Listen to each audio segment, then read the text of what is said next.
네, 오늘 이 시간 우리를 붙들어주는 것 이렇게 제목을 잡아서 하나님 말씀을 오늘 이사야서 본문뿐 아니라 더 넓게 성경의 여러 곳의 말씀을 함께 우리가 생각하면서요, 이 주제로 말씀의 교훈을 우리가 함께 받고자 합니다. 우리 하나님께서는 저와 여러분에게 힘을 주시는 하나님이시고 우리가 힘을 기대할 수 있는 하나님이시고요. 그래서 우리 찬송가 가사에도 예수는 나의 힘이요 라는 그 가사가 있습니다. 예수는 나의 힘이로. 우리 하나님께 나온 저와 여러분은 우리 하나님께서 주실 힘과 능력을 기대할 수가 있고, 또 우리 하나님께는 힘과 능력이 풍부하시고 또 우리에게 베푸시기를 원하시고 또 그것을 우리에게 구하라고 권하신다는 사실을 기억해야 되겠습니다. 이것은 창조주이신 하나님을 모든 능력의 근원으로 우리가 인정하는 것이고, 또 우리는 피조물로서 우리가 가진 한계를, 우리가 가진 그 연약함을 우리가 깨닫고 인정하는 것이죠. 하나님이 사람이 꼭 구하지 않아도 주시는 것이 많지만 우리는 우리가 가진 모든 능력이나 힘이나 어떤 것들이 하나님께로부터 온다는 사실을 기억해야 할 줄로 믿습니다. 우리 시편 68편에 우리 하나님께서 자기 백성들에게 힘과 능력을 베푸신다는 말씀이 있는데 함께 한번 우리 읽어보도록 하겠습니다. 시편 68편 35절 같이 읽습니다. 시작. 하나님이여 위엄을 성수에서 나타내시나이다. 이스라엘의 하나님은 그의 백성에게 힘과 능력을 주시나니 하나님을 찬송할지어다. 아멘. 그래서 우리 성소에서 하나님의 위엄을 특히 보고 또 그 백성에게 힘과 능력을 베풀어 주시는 하나님이시다. 하나님이 붙들어 주시고 힘과 능력을 주시지 않는다면 때로 아무것도 아닌 것처럼 우리가 쉽게 넘어질 수 있는 존재라는 것입니다. 역대하 32장에 보면 히스기야 왕의 이야기가 나오는데요. 히스기야가 굉장히 많은 걸 성취하고 또 이루고 승리하고 부와 영광도 많았지만은 하나님이 떠나시는 때 그는 실수하는 사람이 되고 그의 삶에 큰 구멍이 생기고 무너지는 모습을 볼 수 있어요. 부족한 사람이었다 이 말입니다. 그렇게 부족한 사람이었는데 하나님께서 그와 함께 계셨기 때문에 그가 그렇게 능할 수가 있었고 승리할 수가 있었고 어려움을 뚫고 나갈 수가 있었다. 하나님이 함께 하셨기 때문이다. 그렇게 쉽게 넘어질 수 있는 인생이었다는 것을 하나님이 끝에 한번 보여주셨어요. 안 그러면 자기 도취에 빠질까봐 하나님이 한번 얼마나 연약한지 잠깐 손을 놔주셨더니 금방 문제가 생기고 금방 실수가 일어나는 겁니다. 저와 여러분도 우리 하나님이 주신 것을 누리고 그것이 이제 우리에게 참 힘이 되고 영광이 될 수도 있는데요. 그것이 정말 능력의 근원이 하나님이시고 우리와 함께 하시는 하나님께로부터 왔다는 사실을 우리가 한시도 잊지 않는 저와 여러분이 될 수 있기를 바랍니다. 그래야지 감사할 수 있고 하나님께 영광을 돌릴 수 있다 이 말이죠. 여러분, 우리 바로 이사야 41장인데 앞에 40장에 근래에도 제가 설교했던 유명한 말씀이 있습니다. 바로 하나님을 앙망할 때 하나님은 우리에게 힘을 주신다 말이죠. 그래서 우리 하나님을 앙망하라, 그 하나님을 바라보라는 겁니다. 우리가 좀 시간을 가지고 우리 하나님 앞에 우리의 마음을 향하고 믿음의 눈을 열어서 우리 하나님을 진짜 바라보는 마음으로 하나님을 향해서 마음을 열고 우리의 마음을 열고 하나님을 바라보는 이런 참 시간이 우리 믿는 사람들에게는 꼭 필요한 줄 믿습니다. 해바라기가 해를 바라보지 않습니까? 해바라기가 해를 바라보고 또 이 나무들이 햇볕이 나는 곳으로 이 잎을 벌리고 가지를 뻗으면서 그 잎을 대하지 않습니까? 그 햇볕을. 그렇게 할 때 이것이 이제 그 나무의 힘이 되고 나무의 영향이 되고 나무의 능력이 되듯이 우리가 하나님을 앙망하고 바라볼 때에 우리가 새 힘을 얻게 하신다 이렇게 말씀하고 있습니다. 그러니까 하나님과 우리가 얼마나 이렇게 연결된 존재냐 말이죠. 마치 식물이 해를 바라봐야지 힘을 얻는 것처럼 우리의 영혼은 우리의 창조주이신 하나님을 앙망할 때, 바라보고 그에게 기대할 때, 그를 주목할 때, 그를 향해서 우리의 마음을 열 때 하나님이 주시는 힘이 우리에게 들어오게 될 줄 믿습니다.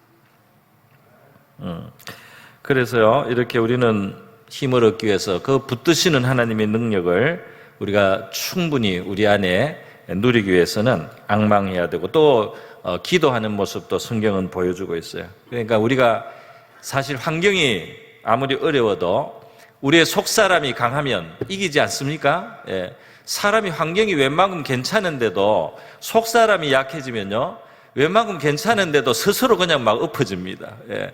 그냥 90점 맞았는데도 10점 못 땄다고 막 쓰러져요, 막 학생들이. 예. 그런 학생들이 있습니다. 예.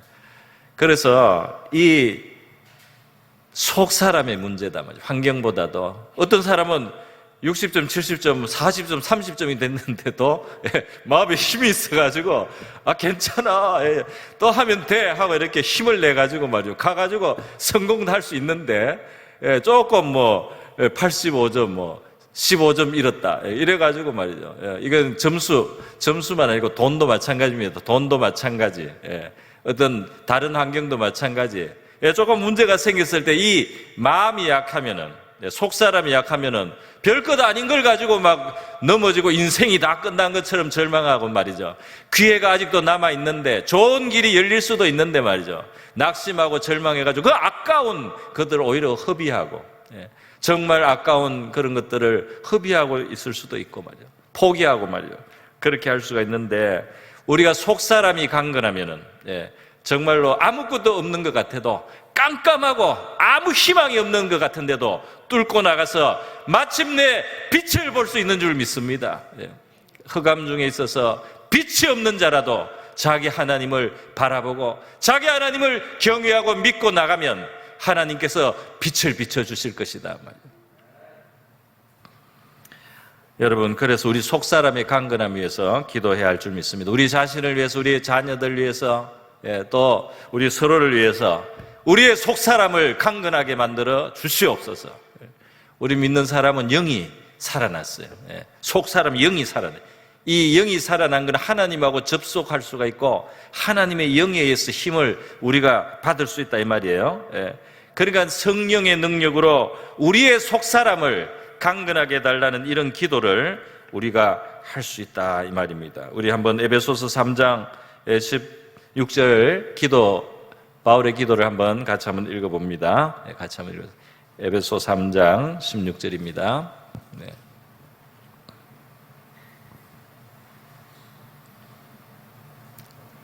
없어요?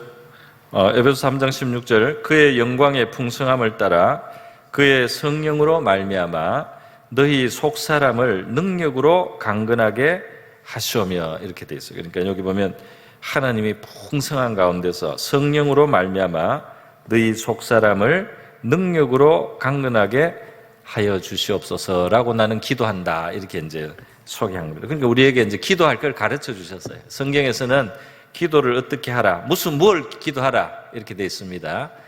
저와 여러분은 속사람을 강하게 해달라는 기도 우리 하나님 앞에 꼭 하시기를 바랍니다.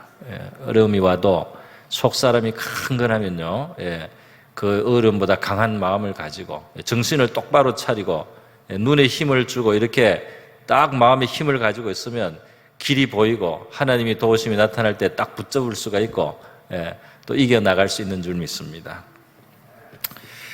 자, 여러분, 이렇게 하나님은 우리를 붙들어 주시고 특히 앙망하고 구하는 자들에게 우리 하나님은 약속을 많이 해 주셔서 하나님은 여러 가지 방법 우리를 붙들어 줍니다. 우리가 연약할 때 성경에 보면 정말 드물지만은 천사가 와서 만져주기도 하고 힘주는 말씀을 하기도 하고, 그래서 이 쓰러졌던 다니엘이 아주 그냥 근심이 지고 하나님의 어떤 환상을 보고 너무 마음에 근심이 져서 막 힘이 없는데 와서 평안하라, 강건하라, 강건하라 말씀을 들으니까, 하나님 말씀을 전해주고 들으니까 힘이 생겼다 그랬어요. 또 엘리야도 낙심해서 쓰러져 있을 때 만져주잖아요. 만져주고 하나님의 사랑을 느낄 수 있게 해주고, 또 아주 기본적인 거 물과 떡 같은 것도 이렇게 주면서, 그래서 먹이면서 이렇게 하나님이 힘을 줘가 다시 일으켜 줍니다. 넘어졌던 사람을 하나님 다시 붙들어 주는데, 하나님 우리의 속 사람도 줄 수 있고 우리의 환경을 통해서도 도와줄 수가 있다 이 말이에요. 필요한 것들을 도와줍니다. 또 아주 어려울 때는 비상적인 방법도 하나님이 다 동원하시지 않습니까? 성경에 보면은 이 엘리야는 먹을 게 없을 때는 뭐 까마귀가 그 동원돼 가지고 먹을 것을 주기도 하고 말이죠. 또 거기에서 이제 먹을 게 떨어지니까 하나님이 그 다음에는 시돈 땅에 사르밧 과부한테 가서 얻어먹게 했어요. 근데 이것도 이제 이방 여자고, 이 여자도 이제 재산이 다 없어지고 하나도 남은 게 없어가지고 마지막 떡 먹고 죽으려고 했던 사람인데, 이런 사람도 하나님이 사용하셔서 엘리야가 기근에 살 수 있게 하시고 그 여자에게도 복이 되게 하시고, 이렇게 하나님의 우리의 그 어려운 처지 궁할 때 도와주시는 방법이 무궁무진하다는 것을 기억할 수 있기를 바랍니다. 그래서 우리가 하나님하고 가까이만 있고 길을 열고 있으면 우리에게 살 길이 있다 말이에요. 여러분, 하나님께서는 뭐 별것도 다 쓰시지만 피조물은 다 하나님이 것이기 때문에 물고기도 사용되고 까마귀도 사용되고 다 사용될 수 있고, 뿐만 아니라 뭐 유력한 사람만 나를 도와주는 게 아니고 힘없는 사람도, 나하고 평소에 별로 관계없던 이방 여자도 나에게 도움이 될 수 있게 하나님 온 천지 만물을 동원해서 우리를 도와줄 수 있습니다. 그런데 하나님이 특별히 우리에게 힘을 주시는 방법, 또 그 도구 중에 아주 중요한 것이 우리가 믿는 사람으로서, 교회를 다니는 사람으로서 바로 이 하나님의 교회가 우리를 붙들어 주시는 하나님의 큰 손이라는 사실을 우리가 기억해야 할 점 있습니다. 바로 이게 두 번째인 건데요. 하나님은 우리에게 여러 가지로 도와주시면 이 교회를 통해서 우리에게 힘을 주신다 이 말이죠. 우리 교회를 성경은 그리스도의 몸이라고 표현을 하고 있습니다. 다시 말해서 그리스도의 손과 발이 될 수 있다 말이죠. 그래서 이 손과 발이, 또 입이, 눈이, 귀가 되어 가지고 우리 자신을 또 돌보는 거죠. 그래서 다른 성도들이, 믿음의 사람들이 나에게 힘을 주고 용기를 주는 것도 바로 하나님이 이 속에 역사하시면서 하시는 일이다 말이죠. 우리 자신이 그렇게 쓰이기도 하는 겁니다. 우리가 다른 사람을 도와주는 하나님의 손, 다른 사람을 굳세게 붙들어주는 하나님의 손으로 우리가 교회 속에서 쓰임을 받을 수 있기를 바랍니다. 스스로를 막 쥐어받고 구박하고 이러는 몸이 돼서는 안 되겠죠. 그거는 정신이 없는 겁니다. 이 몸을 돌보는 것이, 몸을 돌봐야죠. 그러니까 우리가 여기가 아프면 여기서 만져주고, 여기가 고프면 입이 밥을 먹어주고 말이죠. 이렇게 우리가 서로에게 힘이 되는 거, 이게 하나님이 우리 교회를, 성도를 서로 간에 이렇게 몸으로 만들어서 우리 한 사람 한 사람을 도와주시고 붙들어 주시는 방법인데요. 사도행전 28장 15절의 말씀을 저는 특별히 아주 감명 깊게 생각합니다. 이것은 뭐냐면 사도 바울이 황제 앞에 재판을 받으러 가요. 잘못하면 죽을 수도 있어요. 만약 고발을 당해가지고 황제 앞에 재판을 받으러 가는데, 여행도 오래 하고 그 여행 중에는 풍랑도 만났고 온갖 일을 다 겪으면서 천신만고 끝에 로마로 계속 가는 겁니다. 그래서 이제 로마에 가까이 왔어요. 로마에 가까이 올수록 긴장됩니다. 로마에 가까이 올수록 이제 운명의 시간이 다가옵니다. 뭐 죽든지 살든지 하나님이 알아서 하겠지만, 이제 그 오랜 동안 거의 반제수처럼 이렇게 가면서 이제 그 중요한 순간이 오는, 이 사도 바울의 마음을 붙들어 주는 게 누구였느냐, 무엇이었느냐. 하나님이 사도 바울과 함께 하시고 사도 바울의 어려운 속에 역사해 주셨지만은, 하나님은 이 교회를 사용하시고 그 믿는 형제들을 사용하셔서 이 사도 바울에게 힘을 주시는 걸 볼 수 있어요. 그러니까 아무리 이 혼자 믿음 생활 잘하는 사람도 다른 사람들, 다른 믿음의 사람들이 주는 격려가 필요하고 위로가 필요한 겁니다. 그래서 우리가 교회를 떠나면 안 되는 거고, 또 우리가 교회에 있을 때는 우리가 주님의 축복의 도구가 되어서 다른 사람에게 힘을 주고 담대하게 하고 다른 사람에게 용기를 주는 그런 역할을 하는 저와 여러분 될 수 있기를 바랍니다. 이 사도행전 28장 15절 한번 본문 한번 보여주시기 바랍니다. 제가 읽겠습니다. 그곳 형제들이 우리 소식을 듣고 아비오 광장, 여기 이제 로마로 가까이 온 겁니다.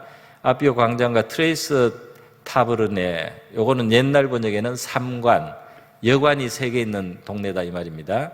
까지 맞으러 오니 바울이 그들을 보고 하나님께 감사하고 담대한 마음을 얻으니라 그랬어요. 그러니까 이 천하의 사도 바울도 자기 소식을 듣고 찾아놓은 몇 사람의 로마 교인들을 보고 로마 교인 몇 사람이 자기를 맞이하면서 그 고생하는 길을 걸어오고 또 이제 또 재판을 받게 되는 그 사도 바울을 맞이하려고 나오고 몇 사람을 봤는데 하나님이 그거를 통해서 그동안 찌들리고 그동안 수고하고 그동안 지친 이 바울의 마음에 감사가 생기게 되고 그의 마음에 용기가 생겨서 담대해졌다 이 말이에요. 그러니까 참 누가 나는 신앙의 나는 신앙이 이만큼 강하니까 나는 다른 사람 뭐 필요 없다 이런 말을 하는 사람은 하나님을 모르고 교회를 모르고 너무 진리를 모르는 거예요. 우리는 아무리 신앙이 강하거나 뭐 성숙하거나 상관없이 우리 교회 안에서 우리 믿음의 사람들이 주고받는 속에서 격려와 힘을 얻도록 하나님이 만들어 놓으신 줄 믿습니다. 겸손한 마음으로 서로에게 힘이 되는 저와 여러분 될 수 있기를 바랍니다. 여러분, 평범한 것 같잖아요. 이 몇 사람이 나와서 사도 바울을 힘을 주고 사도 바울에게 용기를 북돋아주는 사람의 이름도 몰라요. 성경에 기록을 안 해서 그만큼 무명의 성도들이다 이 말이에요. 무슨 무슨 특별한 능력이 필요했던 게 아니에요. 무슨 신령한 능력이 필요했던 게 아닙니다. 그냥 와서 그 관심과 사랑으로서 사도 바울 그 가는 길에 마중 나와서 인사하고 또 위로했겠죠. 그렇게 할 때 이 사도 바울이 큰 힘을 얻었단 말이에요. 그래서 우리가 별 능력이 없어요. 나는 뭐 특별히 남을 도와줄 만하지 않아요. 아니요. 여러분이 어떤 곳에 있음으로써 여러분이 어떤 사람을 맞이함으로써 여러분이 어떤 사람에게 한마디 인사를 함으로써도 우리는 서로에게 힘을 줄 수 있는 줄 믿습니다. 힘을 줄 수가 있단 말이에요. 자, 또 있습니다. 우리 교회를 통해서 하나님은 우리가 사명이 힘들다고 생각될 때도 우리를 붙들어 주시는 거예요. 이 믿음의 사람들 통해서. 이것은 출애굽기 4장에 보면 모세의 경우에 볼 수 있는데요.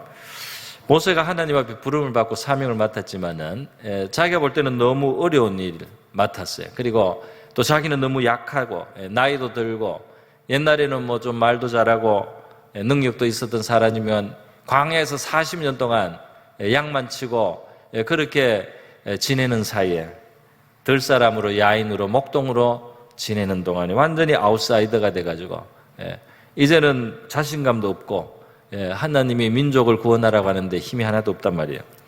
그리고 이제는 말을 너무 안 했어요. 40년 동안 양하고만 상대를 하고 집에 가서 몇 마디 하는 것 외에 하루 종일 아무도 말할 상대가 없는 그런 생활만 했기 때문에 나 이제 말할 줄도 모릅니다 이랬어요.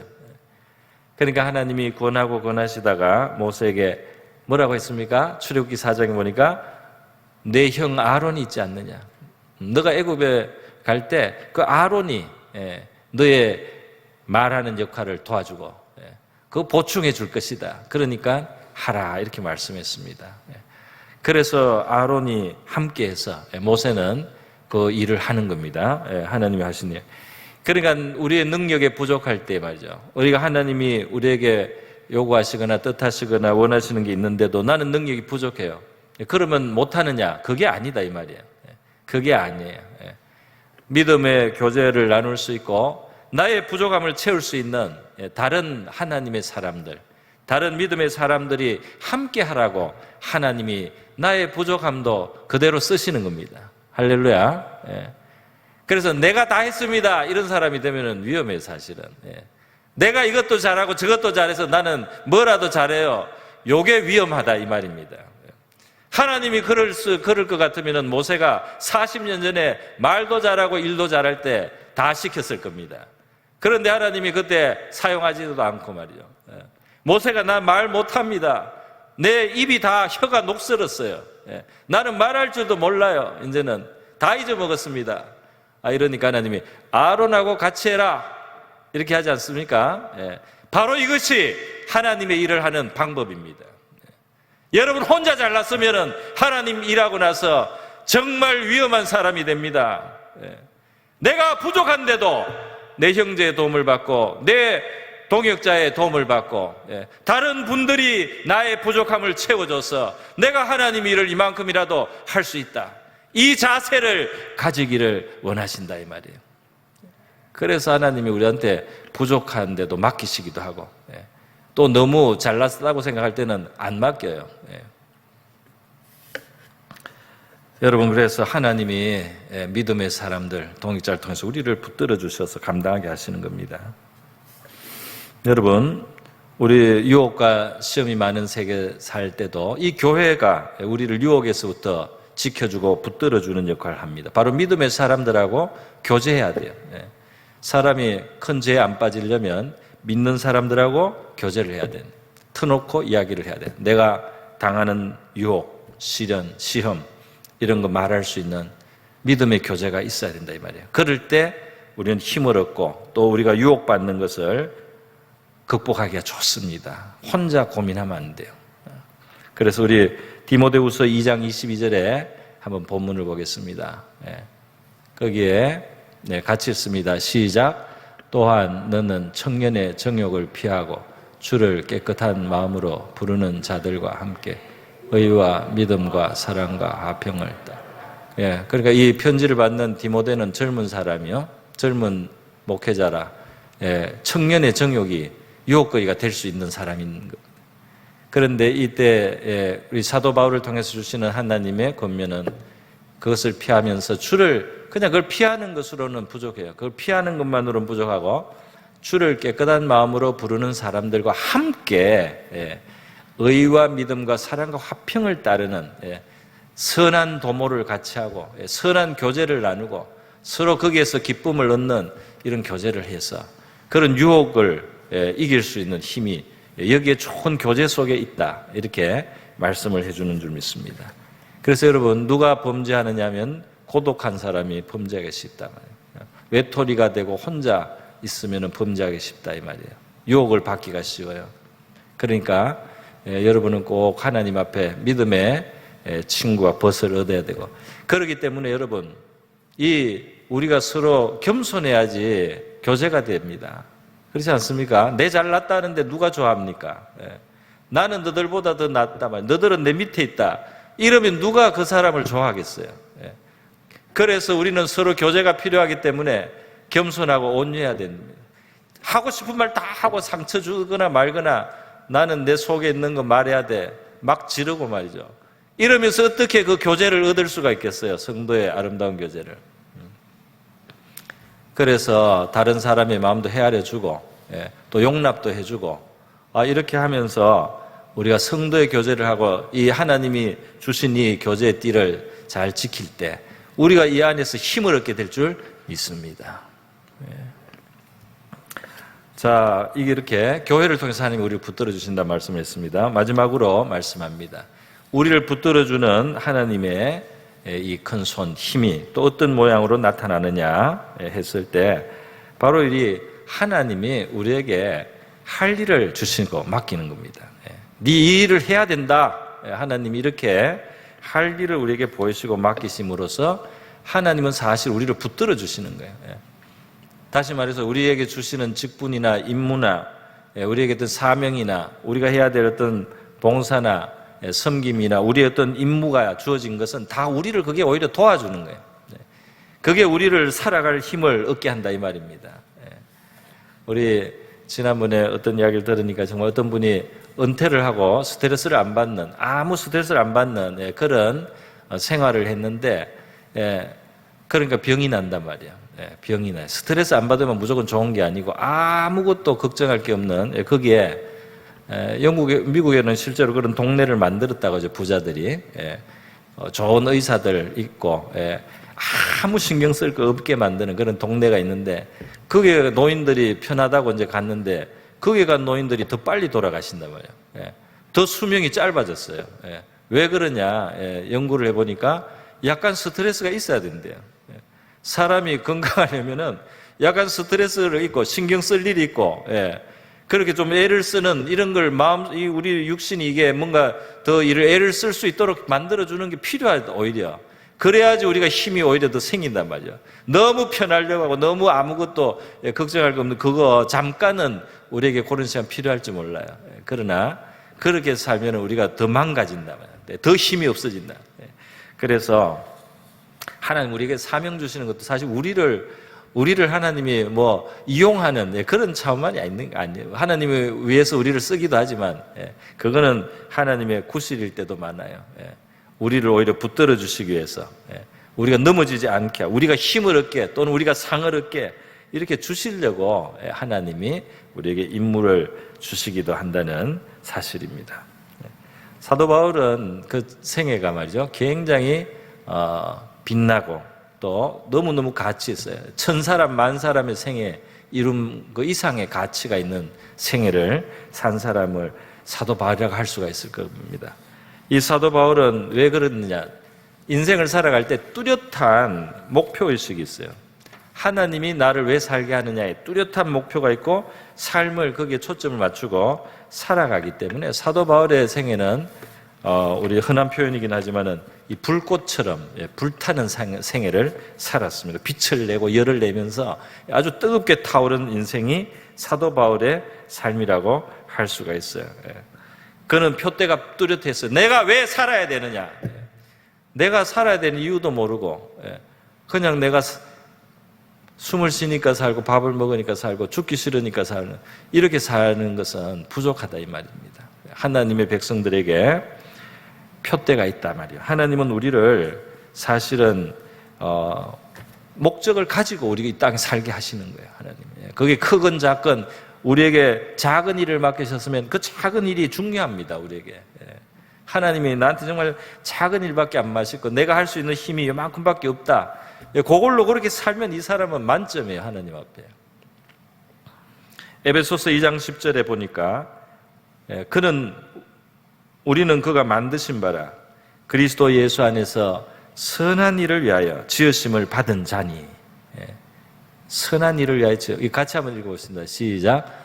우리는 그가 만드신 바라 그리스도 예수 안에서 선한 일을 위하여 지으심을 받은 자니 이는 하나님이 전에 예비하사 우리로 그 가운데서 행하게 하려 하심이니라. 아멘. 그리고 우리가 하나님이 피조물 우리 인간을 만드시고 이 인물을 주셨잖아요. 창조하실 때부터 이 하나님 만든 세계를 이게 다스리라 말이죠. 다스리고 지배하고 정복하고 가꾸고 돌보고 이거 다 임무가 있기 때문에 사는 겁니다. 만드신 바라 우리는 특히 예수님 안에 지금 예수님 안에 예수님 안에서 지금 살잖아요. 그래서 그리스도 예수 안에서 선한 일을 위하여 지으심을 받는 자예요. 그러니까 우리 이 자리에 있는 저와 여러분 한 사람도 빠짐없이 선한 일을 할 일이 있는 줄 믿습니다. 선한 일을 할 일이 있다 이 말이에요. 뭐 가족을 부양하는 것도 선한 일이고, 그 옆에 있는 누군가 한 사람, 자식 한 사람, 뭐 하나라도 도와주고 우리가 선한 일을 위해서 지으심을 받았어요. 그 이상의 일도 물론 있습니다.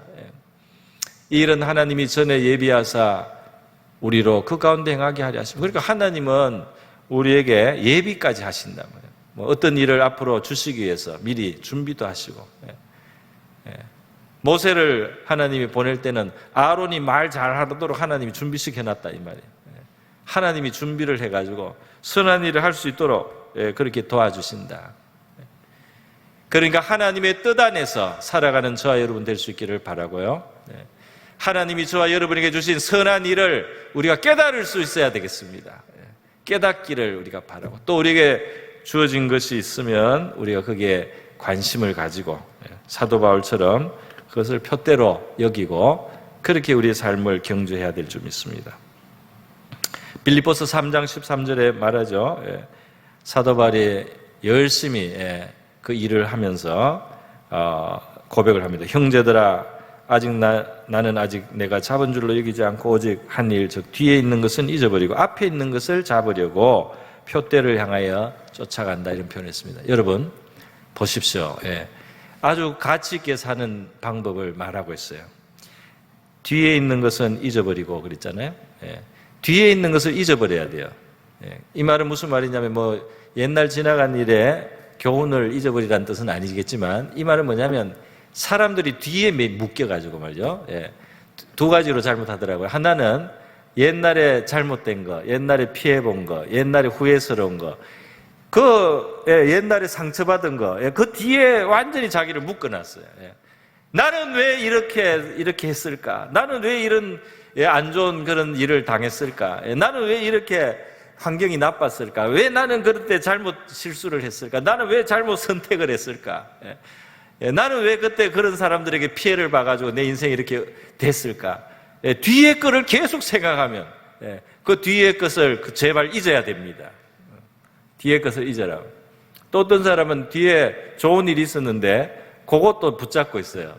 그게 뭐냐면 내가 왕년에입니다. 내가 왕년에. 내가 왕년에 이랬는데 그래서 그것 때문에 지금 해야 될 걸 못해요. 그 왕년에 때문에. 내가 그래도 왕년에 이랬는데 어떻게 그런 걸 하냐고. 내가 왕년에 그래도 이런 사람인데 그 자랑하느라고 지금 할 수 있는 하나님 앞에서 소중한 자기가 할 수 있는 선한 일 그거 잊고 안 보고 있다 이 말입니다. 그럴 수도 있어요. 사도 바울은 뒤의 일에 매이지 않고요 앞을 바라봤다. 그래서 우리가 숨 넘어가기 전까지 우리가 앞을 바라보는 저와 여러분이 될 수 있기를 바랍니다. 앞을 바라본다 말. 내일을 바라보고 미래를 위해서 할 일이 무엇인가 그것을 생각하는 저와 여러분이 될 수 있기를 바랍니다. 내가 왕년에 자랑하기 위해서 인생을 남겨놓은 게 아니에요. 또 내가 왜 그랬을까? 왜 나는 그런 안 좋은 걸 받았나? 그 후회하라고 여러분의 삶을 하나님이 주신 게 아니다 이 말입니다. 앞에 할 일이 있기 때문에 저와 여러분에게 지금 이 인생이 주어져 있는 줄 믿습니다. 오늘도 살고요. 그래서요, 표대를 향해서 달려간다 말이에요. 하나님께서 나를 살게 하는 그 이유, 그 하나를 사도 바울은 정말 자기 인생의 목표로 뚜렷하게 가지고 달려갔다. 사도행전 20장 24절에 내가 달려갈 길과 주 예수께 받은 사명 곧 하나님의 은혜 복음을 증언하는 일을 마치려 하면은 나의 생명조차 조금도 귀한 것으로 여기지 아니하노라. 그래서 그러니까 나는 내 생명을 다 바쳐서 하나님이 나한테 부탁하신 그 일 내가 꼭 이루겠다 이 말입니다. 저와 여러분에게도 나름의 하나님이 주신 그 사명을 우리가 이루기 위해서 나는 내 인생을 잘 사용하겠습니다. 이런 다짐과 자세를 가져야 하겠습니다. 여러분, 이 팽이, 우리 옛날에는 애들이 팽이 쳤는데요. 요즘 애들이 팽이 요즘은 좀 발전한 팽이가 있긴 있습니다만은, 팽이는 옛날에 채찍 같은 걸로 때렸습니다. 팽이채로, 그죠? 그래서 계속 찰싹찰싹 때리면서 팽이를 치면은 팽이가 계속 안 넘어지고, 이걸 잘 쳐서 세게 쳐야지 딱 서요. 세게 돌면은 완전히 똑바로 섭니다. 이게 빌빌 천천히 돌면은 이게 막 넘어지려고 해요. 근데 이걸 세게 치면은 어느 도가 넘어가면 똑바로 서게 되죠, 완전히. 안 넘어집니다. 한참을 갑니다. 이제 이 팽이채로 안 쳐도 한참을 설 만큼, 그만큼 돌아야지. 그래야지 쓴다 이 말입니다. 하나님이 주신 일을 우리가 알고 또 우리 하나님 앞에 사명감 있게 살아갈 때 우리가 하나님의 손에 붙들리는 줄 믿습니다. 자전거도 그래. 자전거도 가만히 서가지고 자전거 위에 서 있으면 금방 옆으로 넘어져요. 그 얼마나 그 폭이 좁습니까? 자전거 타이어가. 그런데 그 위에 얹혀 있으면은 금방 이쪽 아니면 이쪽으로 넘어지려고 해요. 자전거가 안 넘어지는 방법은 딱 하나입니다. 여러분 자전거 타시면 다 아시죠? 페달을 밟아 앞으로 가야 되네. 앞으로 굴러가면은 저절로 섭니다. 그렇지 않습니까? 가만히 있으면서 세워달라 안 돼요. 앞으로 가면 서게 될 줄 믿습니다. 하나님이 주신 표대를 향해서 우리가 전진하면은 우리의 삶은 무너지지 않고 오히려 세워진다 이 말이죠. 회전 물리학자들은 그걸 물리적으로 설명을 하더라고요. 이 회전력이 생길 때 이 축이 든든하게 고정이 돼가지고 움직이지 않으려는 성격이 생겨서 똑바로 서게 된다. 그런 과학적인 설명도 있습니다. 어쨌든 여러분, 오늘 이 성경 본문에 보니까 이 이스라엘 백성들, 하나님의 백성들이죠. 저희들도 영적으로 여기 들어갑니다. 나의 종 이스라엘아, 내가 택한 야곱아, 나의 벗 아브라함의 자손아, 내가 땅끝에서 너를 부르며 땅 모퉁이에서부터 너를 부르고 내게 이르기를 너는 나의 종이라, 내가 너를 택하고 싫어하여 버리지 아니하였다 하였노라. 내가 너희를 싫어한다고 생각하지 마라. 내가 너희를 버렸다고 생각하지 마라. 내가 땅끝에서부터 너희를 찾아오고 불렀다. 우리 여기 아브라함의 벗이라고 부르는데 우리는 하나님의 피 흘리 이 땅에 오신, 피 흘리러 오신 하나님의 아들을 믿는 내 백성아, 이렇게 하나님 우리를 부르시는 거예요. 그러면서 두려워하지 말라, 내가 너와 함께함이라. 놀라지 말라, 나는 내 하나님이 됨이라. 내가 너를 굳세게 하리라. 참으로 너를 도와주리라. 참으로 나의 의로운 오른손으로 너를 붙들리라. 그러니까 하나님 우리를 붙들어 주시기를 원하십니다. 근데 붙들어 주기를 원하는데 보니까 나의 종이라고 부르잖아요. 그죠? 나의 종. 내 백성아, 나의 종들아. 우리가 물론 하나님의 자녀이기도 하지만 종이라고 쓰는 것은 하나님이 부탁하신 일을 우리가 행한다는 뜻이 있잖아요. 그냥 사랑만 받는 자녀가 아니고 하나님이 부탁하시는 나의 임무를 내가 소중하게 여겨서 살아간다. 그게 나의 하나님의 종이잖아요. 종이라고 부르면서 내가 붙들어 주리라. 그러니까 하나님의 나는 하나님의 뜻을 행하는데 나 관심 없어요. 말하자면 나 하나님 종 아니에요. 나 싫어요. 붙들어 줄 수가 없어요. 내 인생 하나님 겁니다. 나에게 온 건 모두 하나님께로부터 왔습니다. 또 하나님의 뜻이 나에게 제일 좋은 일입니다. 하나님은 나에게 가장 좋은 것을 주실 분입니다. 그렇게 우리가 기쁘게 하나님의 뜻을 받아들이고 행하면 우리 하나님의 붙드심, 굳세게 붙들어 주심이 저와 여러분과 함께 할 줄 믿습니다.